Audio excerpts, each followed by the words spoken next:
Terceira carta. Meu caro Wormwood, fiquei muito contente com o que você me disse sobre o relacionamento desse homem com sua mãe. Mas você deve persistir. O inimigo trabalha de dentro para fora, transformando gradualmente as ações do paciente para que correspondam ao novo padrão. E talvez até mesmo a conduta dele para com a velha senhora mude a qualquer momento. Seria bom você intervir primeiro.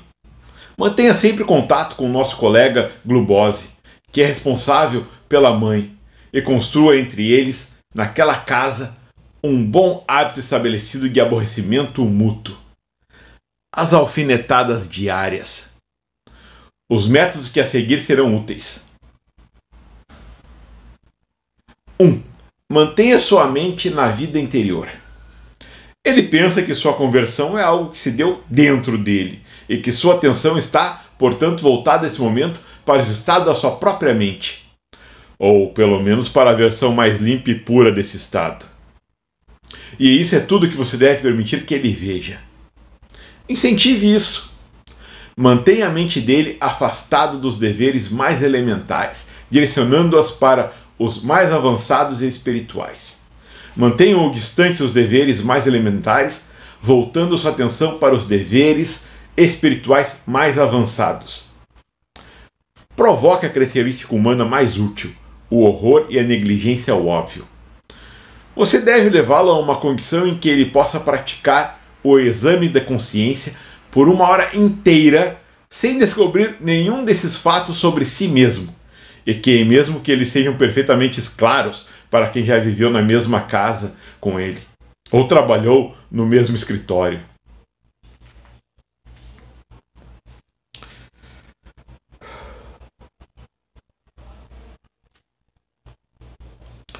Dois.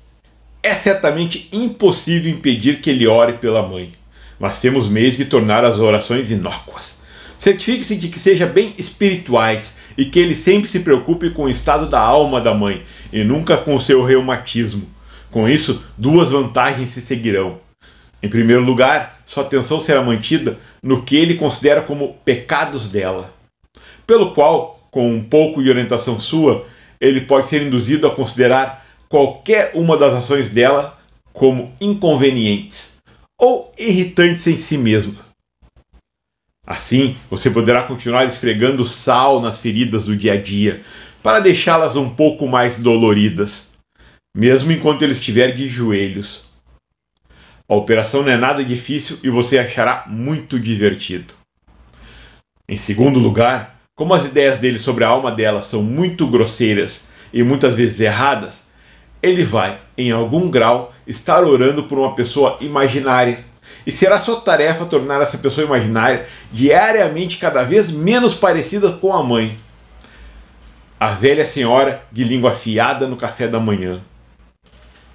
Com o tempo, você conseguirá aprofundar a distância entre eles, de tal forma que nenhum pensamento ou sentimento das orações pela mãe imaginária jamais fluirá sobre o tratamento da mãe real.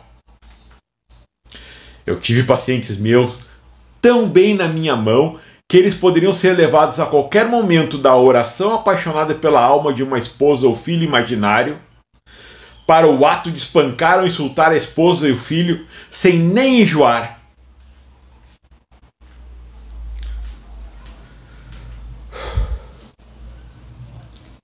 Três.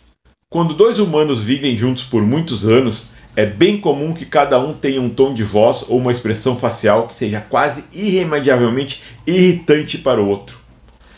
Faça acontecer. Traga totalmente à consciência do seu paciente aquele levantamento particular de sobrancelhas de sua mãe, que ele aprendeu a não gostar já no berçário. E deixe-o pensar o quanto ele não gosta. Deixe-o supor que ela sabe o quanto isso é irritante e que o faz apenas para irritá-lo. Se você souber fazer o seu trabalho direitinho, ele não notará quão improvável é essa suposição. E claro, nunca o deixe suspeitar que ele também tem tons de voz e expressões que igualmente a irritam. Como ele não pode ver ou ouvir a si mesmo, isso é facilmente gerenciável.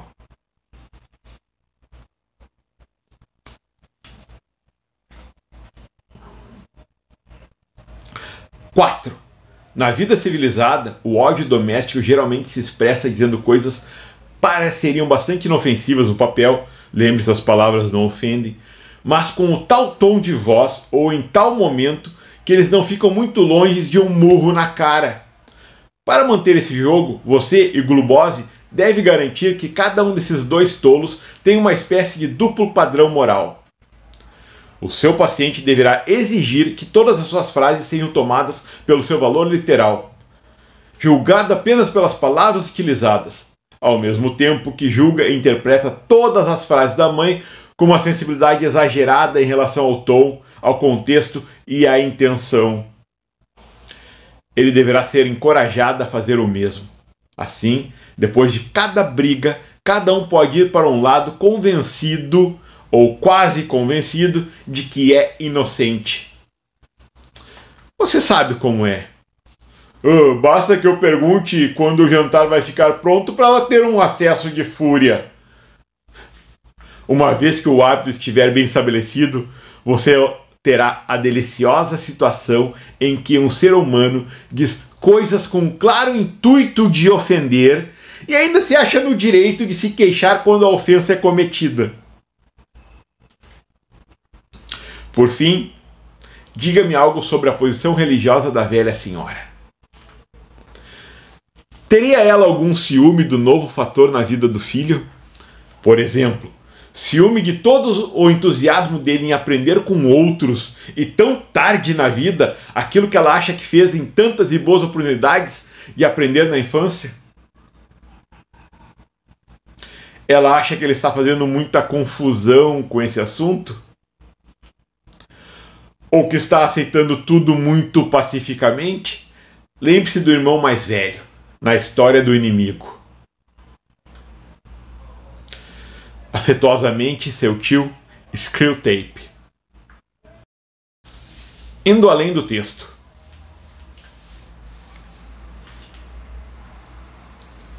Glubose é o demônio tentador da mãe. Engraçado que também é o nome de um remédio para tratar diabetes. Achei bastante justo. Saibam que mantém o nome original dos personagens conforme o Clive escreveu. Mas o texto, esse eu mastigo um pouco. Nem tudo que fica bem escrito é igualmente sonoro ao ler. Eu me permito essa regalia. Sobre os 4 conselhos. O primeiro deles, a oração. Rezar é recitar, orar é falar, pedir, interceder. Orar é abrir o coração a Deus como a um amigo. E ao mesmo tempo, não é a oração que faz santo. Novamente, é sim o trabalho diário, aquele que não se deve negligenciar. Horas de meditação e busca por Deus de olhos fechados, quando o que deveria fazer é arrumar a tua cama, varrer a tua casa. Essa parte eu mudei. A maioria das traduções usa o termo rezar. Eu prefiro orar. A segunda é literalmente um soco no estômago. Nós achamos melhor por orar pela alma, e assim imaginamos alguém sem falhas. E quando vamos olhar à nossa volta, entendemos que somos falhos, intolerantes e exigentes, queremos o paraíso para quem amamos. Acho justo. Mas quando paramos e perguntamos apenas: oi, está tudo bem? Posso te ajudar em alguma coisa? De forma sincera e efetiva, experimenta. É mais difícil do que tu imagina. Terceiro e quarto é o que dizemos e o como dizemos. Sim, temos vícios, manias, temos voz de desdém e super reagimos quando não temos na hora que queremos algo, e isso vai acumulando. Sem que exista oração ou meditação que corrija. É preciso se tornar consciente dessas pequenas manias. E às vezes é só um bufar e um revirar de olhos que diz muito mais do que deveria na hora errada. E esses são os cuidados que a gente tem que ter. A ideia é tornar você longe do demônio e mais próximo do inimigo. E por último, lembre-se do irmão mais velho na parábola do inimigo. Aqui ele fala da parábola O Filho Pródigo. Lucas capítulo 15.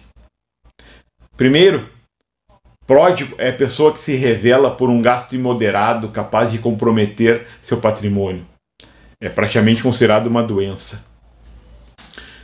Também com quem dissipa seus bens, que gasta mais do que necessário, um gastador, um esbanjador, um perdulário. A parábola é sobre o filho perdido que retorna à casa, a ovelha desgarrada que retorna ao rebanho. E como é importante festejar o retorno dessa ovelha. E essa é a relação mãe e filho. Eu vos asseguro que, de igual modo, há grande júbilo na presença dos anjos de Deus por um pecador que se arrepende. Evangelho de Lucas 15:10. Portanto, quando o filho se aproxima da mãe, é a volta do filho pródigo, aquele que tem que ser comemorado, festejado, dado júbilos. Ok? Tchau e obrigado.